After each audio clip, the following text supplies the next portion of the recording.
All right, I promised myself I was going to try to keep videos to 6 minutes or under. So the last one was 10. All right, we're going to try to do this again. So I wanted to basically reiterate to people about that whole deity thing, because when I put the article up and I told people about the difference between Trinity and all these things, that's very, very real.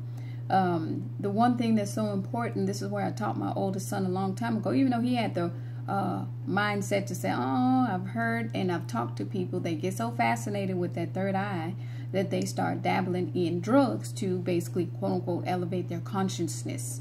Now, this is where some people, I don't even try to reason with them because they don't get the whole point. Oh, you judge me because I use drugs. Listen, what I am saying to you is one thing to do drugs. It's another then to get into spiritual stuff and start channeling some crazy crap that you had no idea that you were channeling. That's where the danger lies. This is why I put the whole article up.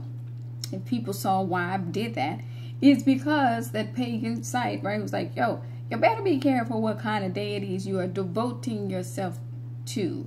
Devotion, right? Some of these deities are crazy.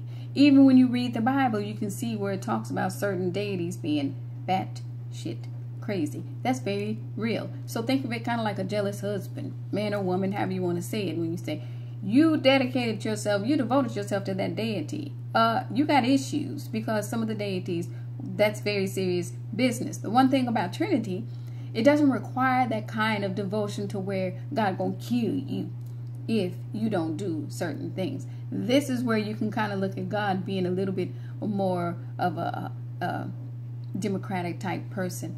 Don't politicize my statements here. But God's saying, I'm not going to make you do anything. It's a good thing for you to be affiliated with me, though, because I offer protection, I offer love, I offer all these things. Now, if you decide to go with that other deity, again, that's on them. However, when I talk about the veil breaking, this is what I mean. When people saw me point out the one site that had the death spells, I'm like, these fools don't even get it.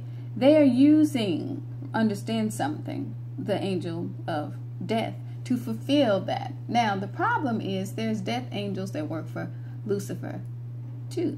So when you understand, right, when I talked about the whole thing about Abaddon being bipolar, what I was trying to explain to people is Abaddon, right, could work for God or for Lucifer. It's the same thing with death. And that's just what people don't understand. But when you're doing spells, right, think about it's like putting out a hit on a person.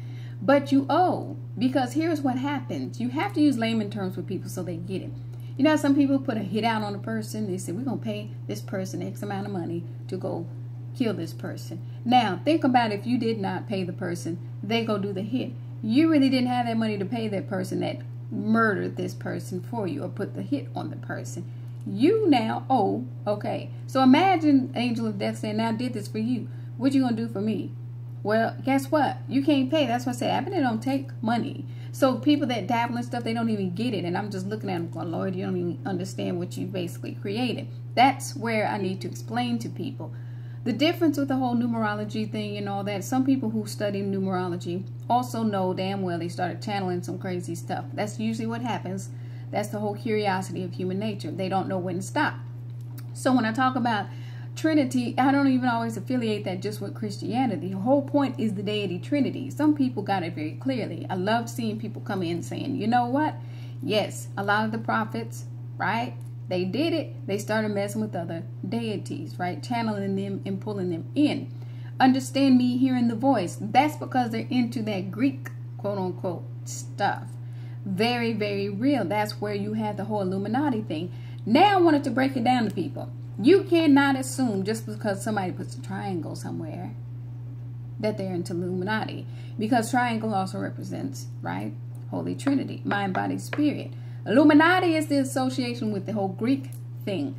That's the difference. Please know the difference. So when I put this up, right, this is not to be affiliated with Illuminati. This is saying this person's pituitary gland, see a little triangle, is very active. This person has the gift, spiritual gift of sight. There's the difference. So rain here again, get into this whole rain thing. You know how you hear people say, oh, they sleep so much better in the rain and all that. That is because your spirit person understands what that rain represents. That does not mean rain is God. It is what the rain represents. That's very key. Like rain. Okay, the like stuff that you see in the Bible is very important to take note of. So now you know the difference when somebody starts talking about a third eye. No, unless they are affiliated with the Greek aspect, right, of the spirituality, that's not always to be linked with Illuminati. Please educate yourselves before you start rumors on folks, because that's how stuff gets popping off. Now, sleep state for me, I call it nighttime visions because most of the time mine are very prophetic or astral travel, right? Just like what Jesus would do and some things that he taught his disciples on, and all these people that followed him learn to do some of these things. That's what I tried to explain to the people before. So when it rains and I go to sleep, I have some of the most profound visions at that moment because, right, that rain basically is like a stirring of your spirit in some capacity, if you think about it like that. So all that stuff, it's so easy for me to explain it because once I let God really speak to me personally and say, hey, this is what all this means. And unless somebody gets into that Greek stuff the way that they do and channeling those deities and all that the way that they do, don't affiliate or assume somebody talking about third eye means that they're into Illuminati. That's why I keep myself distant, and I'm like, yo, if you hear me say third eye, do not assume that I'm into the Illuminati aspect of things. Very important people know the difference. Take care.